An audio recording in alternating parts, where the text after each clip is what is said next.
Hello, আসসালামু আলাইকুম। ঝাল ঝাল চিকেন ভেজিটেবল চিলি খেতে কার না ভালো লাগে।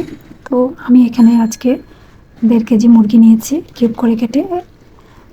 মেজারমেন্ট কাপের 1/3 কাপ টক দই নিয়েছি এবং গোলমরিচ নিয়েছি 2 টেবিল চামচ, পোস্তদানা বাটা নিয়েছি 1 টেবিল চামচ, শাহি জিরা বাটা নিয়েছি 1 টেবিল চামচ, রসুন বাটা নিয়েছি 1.5 চা চামচ এবং আদা বাটা নিয়েছি 1.5 চা চামচ এবং লবণ স্বাদ মতো, যদিও আমি এখানে 1.5 চা চামচ দিয়েছি। এখন সব উপকরণ ভালো করে মাখাতে হবে এবং 2 প্যাকেট ম্যাজিক মশলা দিয়ে মাখাতে হবে এবং টমেটো সসটা দিতে হবে 1/3 কাপ।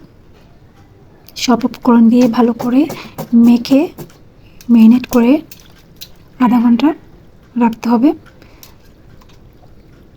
30 মিনিট পরে আমরা ফিরে এসে এখানে রসুনের কুচি দিয়েছি 3 কোষ এবং পেঁয়াজ কিউব করে কাটা 1/3 কাপ।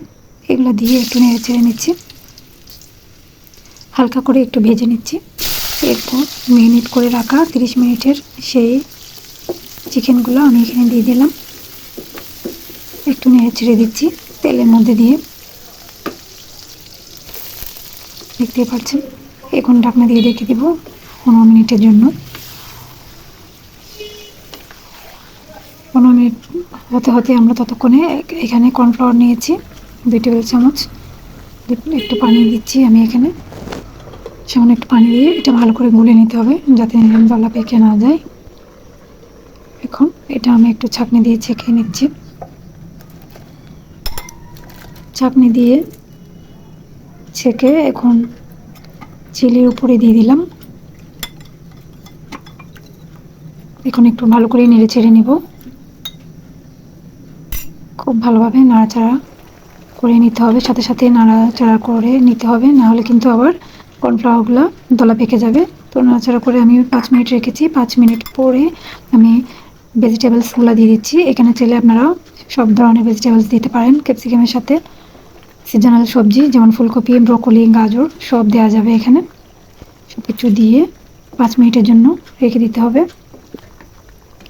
এখন আমি একটু পোলাও পাতা অ্যাড করেছি এখানে, দেখতে পাচ্ছেন কতটা সুন্দর একটা কালার এসছে। তো আমি এখানে কিন্তু 1 চা চামচের মতো চিনিও দিয়েছি যাতে কালারটা সুন্দর আসে। তো হয়ে গেছে আমার spicy vegetables chicken chilli recipe. আমি উপরে ধনেপাতা ছিটিয়ে দিয়েছি, দেখতে পাচ্ছেন কতটা সুন্দর কালার এসেছে। এখন একটু পরে আমি এখানে 1 ফালি লেবুর রস দিয়ে দিচ্ছি,